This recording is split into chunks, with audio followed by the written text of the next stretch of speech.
자, 시작하겠습니다. 하여튼 불러주셔서 고맙고요. 저도 덕분에 최근에 책을 좀 봤는데, 별로 썩,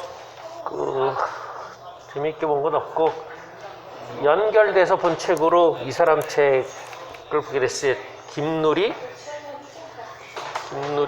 책은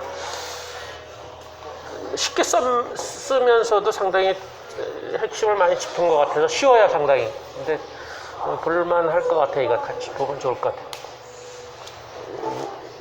근데 조금 생각이 다른 거는 이제 우리 현실을 보는 눈이 달라서 그렇죠.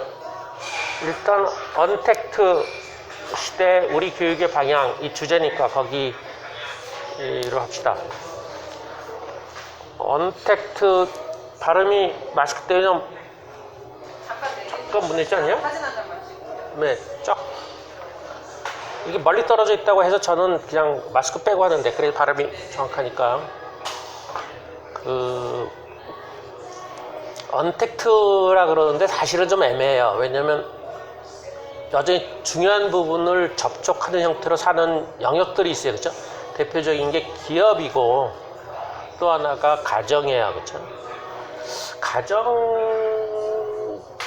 아주 일부가, 숫자 모르겠어요. 일부가 다시 가정이나 가족의 역할을 강조하는 분이 있는데 참 위험한 발상이에요. 지금 가족이라는 건 큰 흐름으로 가부장제 또는 성차별의 생산 내지는 최초 그런 거여서, 그런 거를 유지하고 시작하는 장소여서 가족에 대한 비판이 상당히 이제 어느 정도 자리 잡아서 가족이 다양해진 형태, 동성애 등등 그런 형태의 얘기가 논의되다가 지금 코로나 때문에 쑥 들어가고 마치 기존 가족을 다시 강화하는 형태로 들어가는데, 그건 참 위험한 발상인데, 하여튼 그거는 지금 부차적으로 들어가고, 기업이 언택트냐 하면 재택근무 등등 하다가 다시 흐름이 끊어졌어요. 그렇죠? 재택근무를 해서 효과가 있는 것 같다, 효율성 떨어진다고 해서 다시 근무한 형태가 세계적으로 그런 형태여서, 지금 언택트라고 할 때 가장 큰 문제가 되는 거는 중간 영역 또는 부차적인 영역이에요. 그렇죠? 기업처럼 중요한 영역은 그냥 여전히 문제 발생하기 전까지는 접촉을 하죠. 접촉을 하고 실제로 사람 만나서 면대면으로 일을 하는 것이고, 그렇지 않은 영역들한테만 언택트라고 해서 접촉하지 말라, 비대면 얘기하는 거라서 그게 참 애매해요. 모든 게 다, 기업까지도 그렇다면 시대가 그렇게 가는 것이고 그쪽으로 가는데, 그렇지도 않거든요. 기업은 그렇게 안 가고 여전히 안 가는 형태고, 정치인들 당연히 그렇죠. 정치인들도 모여서 회의를 하는 거지 뭐. 가끔 영상회의를 하긴 하지만, 그러면 어느 영역이 어떤 이유로 비대면으로 가느냐, 그런 게 문제. 대표적으로 희생당하는 게 이제 교육이죠. 물론 그거 말고 우리가 사회적 약자들이 모이는 요양원 이런 것들 상당히 문제인데, 거기 요양원이나 이런 데가 더 문제가, 그 내부에는 어떻게 할 수 없죠. 내부는 그냥 이렇게 접촉하게 해놓고 그 일하는 사람들은 들락달락 하면서 보호자들이 거의 면회를 못한 형태거든요. 들어오지도 못하게 하고 심지어 얼굴도 못 보게 하는 아주 묘한 형태의 언택트로 들어가서 문제인데, 그건 이제 특정 영역이고, 우리는 이제 교육 부분, 이제 교육 부분이 이렇게 무너지는 형태. 그러니까 한편으로 보면 교육이 우리 사회에서 상당히 부차적이거나 하여튼 두 번째구나라고 생각하는 거가 상당히 중요한. 모든 나라가 다 그렇지 않아요. 우리가 특히 경제 논리가 강해가지고 교육이 교육부총리라고 이름은 그렇지만 거의 힘이 없죠. 그리고 그쪽 사고방식도 아니고요. 유럽 같은데 대표적인 나라로, 이게 화면 이렇게 된 거 뭐죠? 얼굴들 안 나와. 끝봐서 그런가? 나왔네. 덴마크로 알고 있는데, 거기에 한때 교육부 장관이 20년 동안 한 사람이 독점을 하면서, 근데 대통령도 바뀌고 정권도 바뀌는데도 그 교육부장은 안 바뀌었대요. 더 바꿔간 사람이 딱 버티기 싫어가지고 교육의 틀을 잡았다거든요. 뭐 이런 형태 정도 되면 이제 중요한 건데, 우리는 그렇지가 않고 그 정권 논리, 그 다음에 경제 논리의 교육이 휘청휘청거리는 거죠, 그렇죠? 거기다 자본의 논리까지 휘청거리니까 상당히 교육이 우리 사회 여러 영역에서 상당히 역할이 약하다. 그 다음에 이 사람 얘기로 봤을 때 김누리라는 사람이 독일에서 공부한 사람인데, 우리나라가 촛불 집회 등등으로 세계적으로 정권 교체가 좀 더 진보는 아니어도 그전 정권보다, 그전 정권 지배보다 나은 형태로 바뀌는데, 그래서 세계적으로 놀라울 정도로 찬사를 받고 그랬는데, 그 정치적인 측면에서만 그랬다. 그 지배층들이, 우리로 말하면 민주당이죠. 민주당 분들이 정치적 민주주의는 약간 형식적 민주주의 같은 건 했지만, 사회적 민주주의나 뭐 교육이나 이런 부분은 거의 손을 못 대고 있고, 경제도 거의 못 대고 있고, 거의 못 하고 있고, 실제로 그들이 권력을 독점하는 걸 보면, 그 486 세대라 그러나 그들이 권력을 독점하는 걸 보면 거의 뭐 권위주의 정도?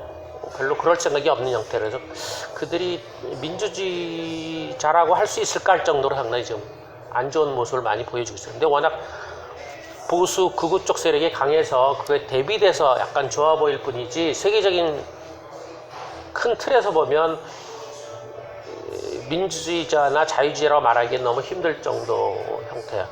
이 사람은 물론 유럽의 68 운동하고 비교해서 우리나라는 그런 경우가 없다 그러는데, 그게 상당히 설득력 있게 써가지고 한번 볼 필요 있어요. 우리나라가 이 정도구나 라고 하는데, 하여튼 우리는 교육이라는 부분이 그렇게 부처적이거나 주변적이거나 그래서 그런 전제를 받아들이면 좀 다른데, 대개의 경우 교육 쪽 사람들이 문제 접근하는 거에 상당수는 그거 자체를 인정 안 해요. 그래서 교육에서 자꾸 근본적인 대책을 얘기하고 자꾸 그러거든요. 저는 아주 쉽게 얘기해서 교육민주화는 사회민주화나 경제민주화는 떠나서 사회민주화를 앞서갈 수 없다고 보거든요. 결코 적어도 우리 틀에서. 그러니까 너무 과도한, 그러니까 정시 같은 걸 제가 얘기하면 이제 비판하는데, 그게 너무, 그것도 차별 아니냐 그런데, 반발자국 정도 나가는 것만 교육 쪽에서는 가능해요. 그 이상은 가능하지 않다. 왜냐하면 우리가 교육 자체가 비중도 안 둬 있고 상대 경제 논리에 종속된 형태라. 근데 교육 관련해서 글을 쓴 사람들은 그걸 인정하지 않는 상태로 교육 자체가 어떤 힘이 있거나 독자적이거나 자체적으로 개선할 수 있는 것처럼 쓰니까 계속 겉돌고 있는 형태라고 좀 봐요. 또 하나 문제는, 그거는 잘 이제 아무도 잘 신경 못 쓰는 건데, 제가 약간 다른 성향을 가져서 그런데, 우리 사회 또는 외국도 마찬가지로 관료주의 부분에 대한 고민이 좀 적어요. 관료 조직, 관료. 유럽도 그 부분은 아직 안 건드리는 것 같아. 자본에 대한 얘기만 하고 관료 조직, 유럽의 복지가 상당히 우수하긴 해도 한편으로 불편한 것 중에 하나가 그 관료를 통해서 행사된 측면 때문에 그런 건데, 우리 사회에서 교육으로 보면 그걸 어떻게 보면 되냐면, 학교 교육 자체가 학교 교육이 전부라고 생각하는 사고방식을 교사나 교수들이 갖고 있어요. 그래서 계속 그런 식으로 글을 쓰고 주장을 해요. 그러니까 가정교육은 그거를 보완해주거나 보충해주는 거지, 학교 교육이 전부이고 그러다. 근데 지금 이번에 나온 것처럼 학교 교육이 무너졌을 때 가정교육도 그냥 무너지잖아요. 그렇죠? 기본적으로 학교 교육이 저는 중심에 서면 안 된다는 얘기를 논의하죠. 그것이 시간의 문제는 아닌 거거든요. 우리는 마치, 물론 시간이 중요한 것도 있지만, 현실적으로 가정교육은 시간이나 비중으로는, 시간이나 그런 그 돈의 투자가 작을지 몰라도 중심에 쓸 수는 있어요.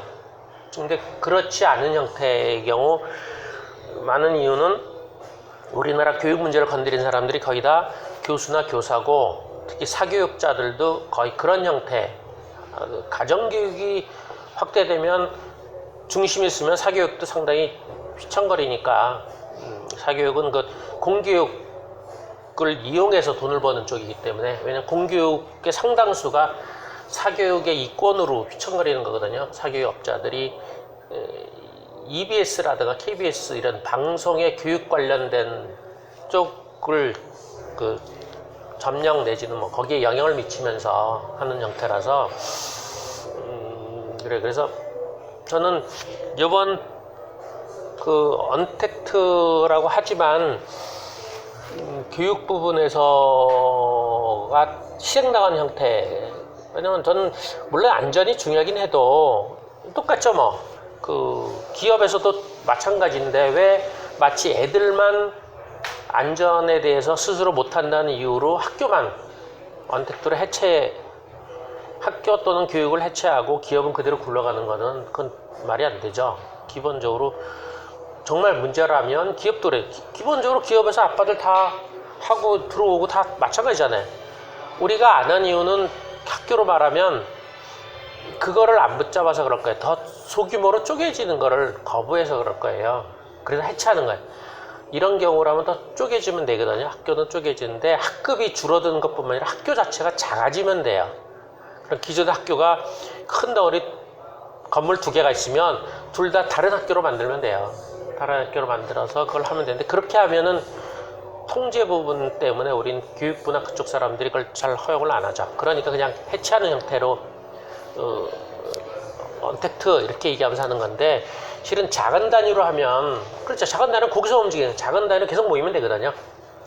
그러고 교사들도 많이 뽑고 훨씬 더 질적으로 올라가면 되는데, 우리는 뭐 여러 가지로 뭐 인건비에 인색한 나라서 대학도 강사들 별로 신경 안 쓰고 그런 것처럼 학교도 교사들 더 뽑지 않죠. 여전히 뭐 충분히 뽑을 수 있죠. 지금 대기 상태가 많은데, 그리고 돈이 없냐? 다른 프로젝트 같은 거 안 하면 돼요. 시설 안 하면. 시설 좀 부족해도 돼요. 선생이 많아. 선생이 작은 애들을 가르치면 되거든요. 근데 그런 걸 잘 안 하는 거예요. 조금 다른 얘기긴 한데, 여기서 보면 그래요. 여기서 보면 놀라운 게 그랬어요. 독일의 대학은 68혁명 이후 권력을 3등분 했는데, 권력을 가진 주체가 교수, 학생, 그리고 또 하나가 강사래, 강사. 너무 놀랐어. 강사들이 워낙 많으니까. 그리고 총장을 뽑을 때 강사 출신이 총장으로 나오기도 하고 그런데, 거기는 거기다가 사립대가 없고 국립대니까.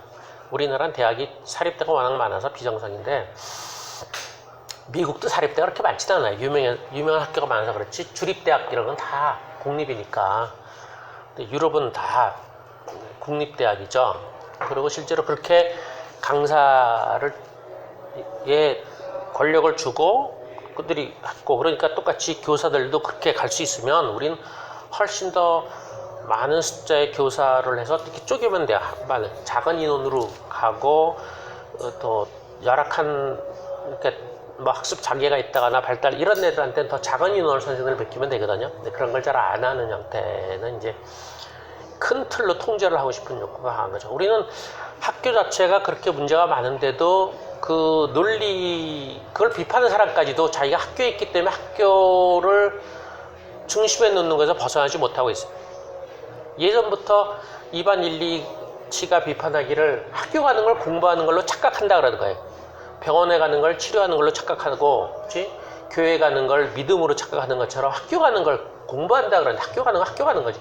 학교 가는 게 공부하는 건 아니다 그러는데, 지금 완전히 그게 먹혔어요. 아이들은 학교 안 가고 어떻게 공부하냐?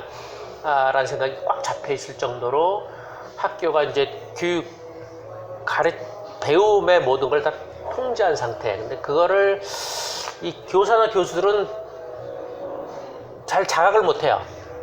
자기네가 있으니까. 그러면 교사나 교수가 아닌 사람들이 쓰면 되는데, 그거는 발언권이 거의 없어요. 우리 사회에서 인정을 안 해준 형태여서. 그리고 실은 사교육에서 해야 되는데, 사교육이 우리나라는 그 자본의 논리처럼 대기업 형태의 사교육만 발언권이 있고, 작은 기업체는 끌려다니는 형태여서 거의 발언을 못해서 참 그렇죠. 그래서 그런 전반적인 맥락에서 저는 이런 시대에서 교육의 반영은 가정에서 내가 평소에도 어떤 중심을 세워서 하는데, 그것이 이런 시대 학교가 무너지거나 아니면 보류되거나 어떤 형태로 표현하더라도 그런 형태에서 내가 집에서 하던 거를 조금 더 확대하면 되죠. 원래 하던 게 조금이라도 있으면. 우리는 그 조금 하는 게 무슨 영향이 있냐 그러는데, 실제로 중심이란 점에서는 그 조금이 오히려 의미 있을지도 몰라요.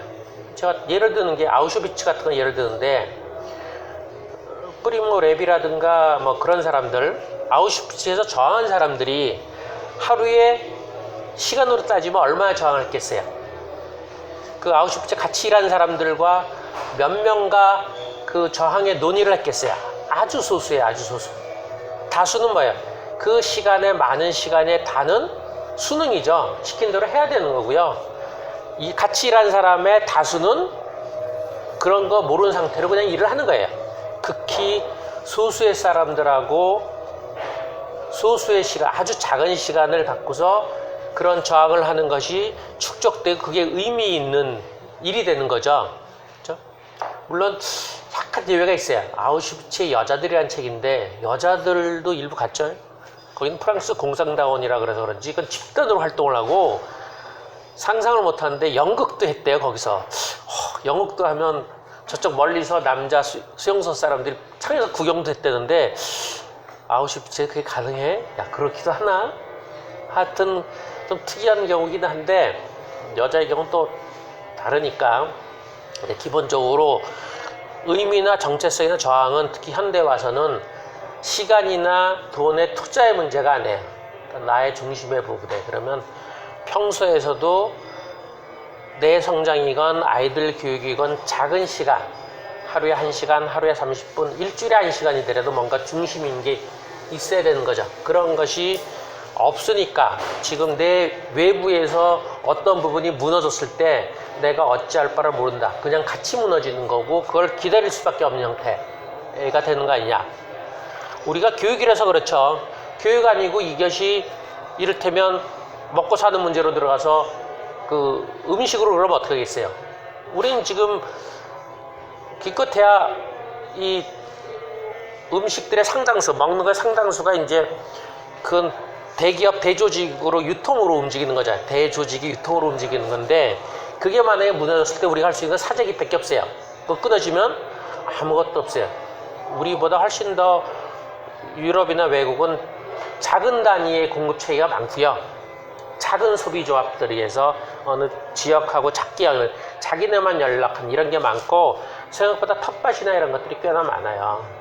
우린 너무나 없어. 그냥 같이 무너지는 형태로 우리는 외부에, 그것도 상당히 큰 조직에 의존하는 것은 교육뿐만 아니라 먹는 거 이런 거 다 했다니. 여기도 책도 보면 독일에서도 히피들 뭐 이런 사람들이 대학교에서 일부 머리에 폼 잡는데 상징적으로 강의실 맨 앞에 앉아서 기다릴 때 뜨개질한대. 그거는 내 옷을 가능하면 내가 만들어 입는다 이런 걸 한다는 거거든요.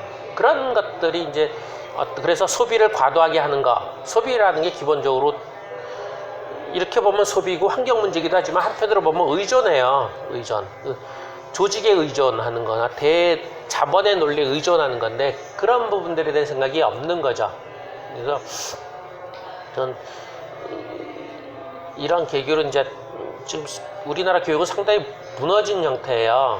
이를테면 뭐 학교에서 통제 위주로 와이파이도 못 쓰겠다 지금 다 허용하고 그냥 정신이 없는 상태인데, 그거는 이제 학교에서 풀어갈 문제고,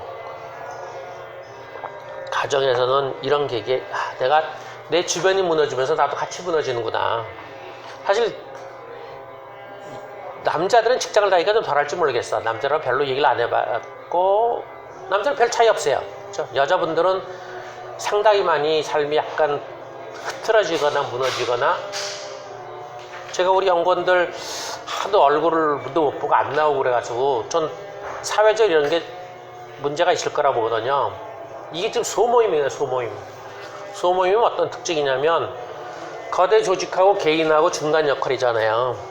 지금 경제적으로 자영업이 무너지면서 국가에서 신경 쓸 정도인데 그건 경제 논리고요. 사회 논리라면 소모임들이에요. 수많은 독서 모임 같은 취미 모임 이런 것들이 다 무너지게 종교 모임들이.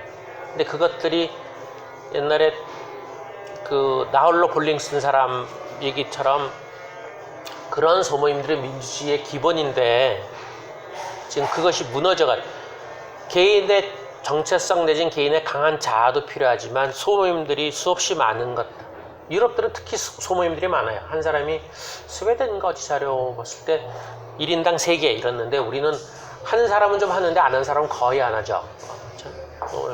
없어. 젊은 사람은 특히 잘 안 하고 그런 정도로 모임들이 왔는데 그런 모임들이 지금 그나마도 부족한데 지금 코로나 사태로 다 무너지는 거야. 저도 외부 모임들은 다 무너졌어요.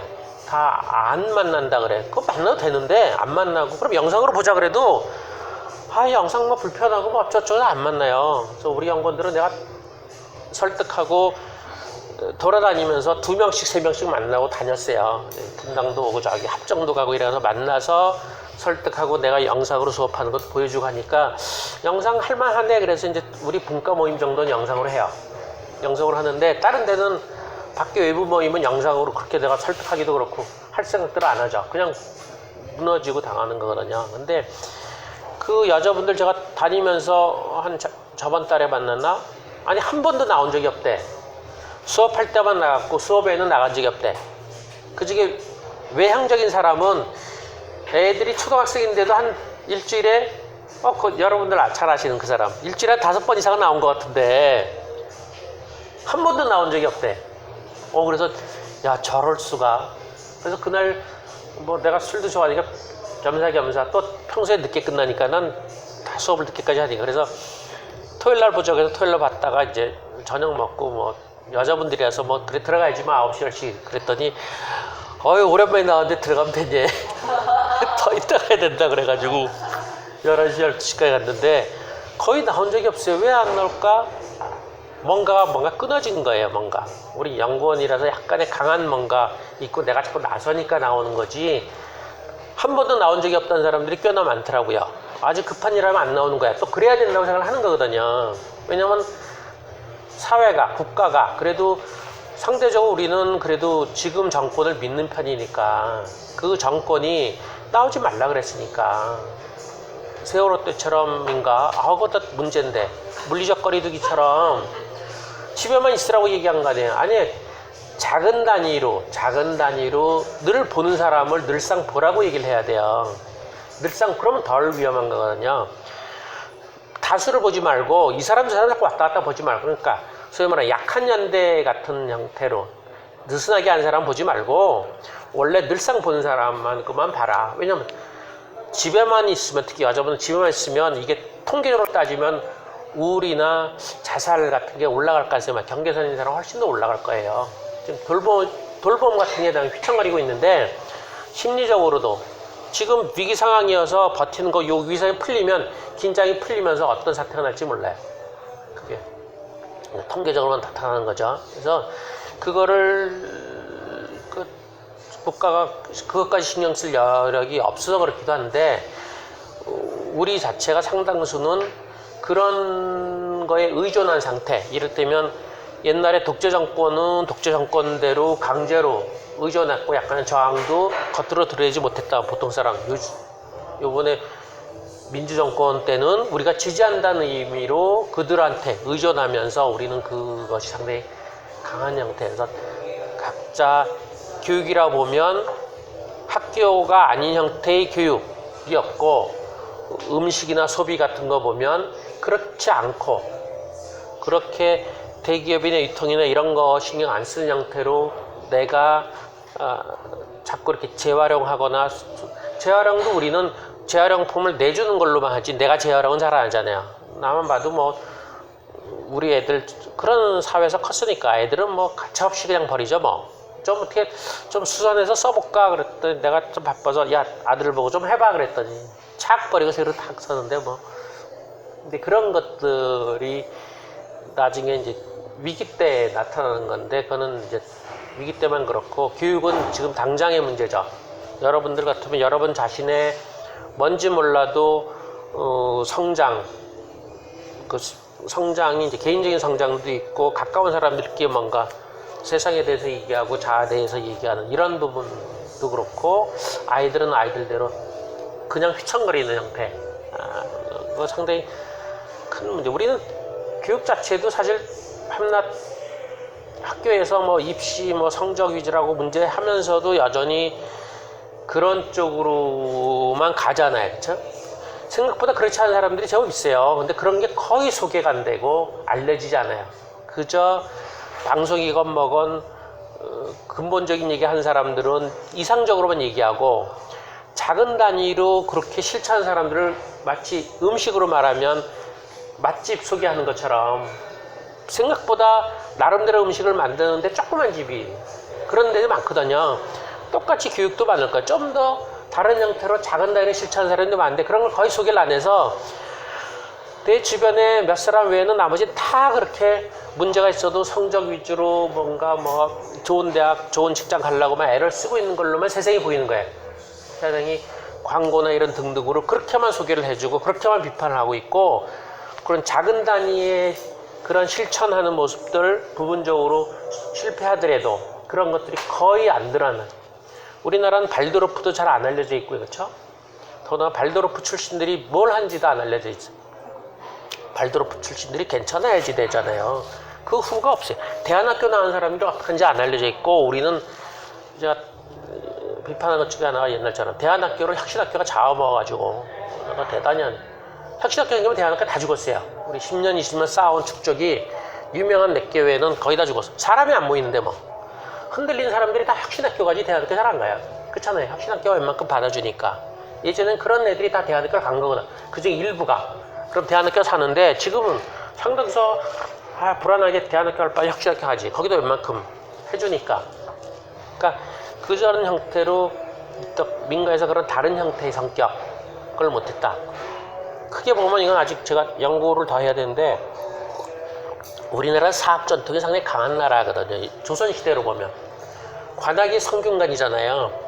사학이 영남이나 이런 데서 집에서 이렇게 가르치다. 그러다 과거 볼 때 이 사람들이 과거에 더 많이 붙거든요. 성균관 출신보다. 그러면 이제 그런 유명한 사람 또 성균관 앉히고 교수를 가르치더라도 여전히 또 사학 전통으로 이렇게 와서 하나의 지금으로 말하면 학파 같은 것들이 있는 거예요. 유럽 애들 학파 있는 것처럼. 근데 우리는 조선시대 이후로 다 끊어졌어요. 그렇죠? 그 일제시대 거치면서 그 관악이라고 하는 정부 주도가 그런 걸 다 잡아먹었죠. 그래서 사학은 밀린 게 이게 학원 형태로만 밀려있고 그나마 남은 게 대안학교 정도인데 대안학교 좀 밀렸고 없는 형태야. 그래서 아까 말한 대로 가정에서 각 가정에서 조그맣게라도 우리 아이를 위해서 아니면 서너지 모여서 뭔가 하는 형태를 노력을 할 만한 어떤 정보니 경험이 있는 뭔가 하고 있어요. 사학 전통 같은 데 조금씩 하고 보증 일부 받아서 그거보다 주변 자원이 작은 상태에서 또 할 수 있어야 되는데 그렇게 할 수 있는 여력이 주변 자체가 끊어진 거죠. 그래서 그냥 나 개인하고 학교 조직이라는 대규모 조직, 국가 조직하고 바로 연결되고 중간 단위가 거의 없어서 변화나 새로운 다양성이 없는 상태로 그냥 의존 상태로 나는 그려 있는 거다. 지금 40분 아직 안 됐네. 10초 뒤에 이제 끊길 거예요. 그래서 일단 그 부분이 있다.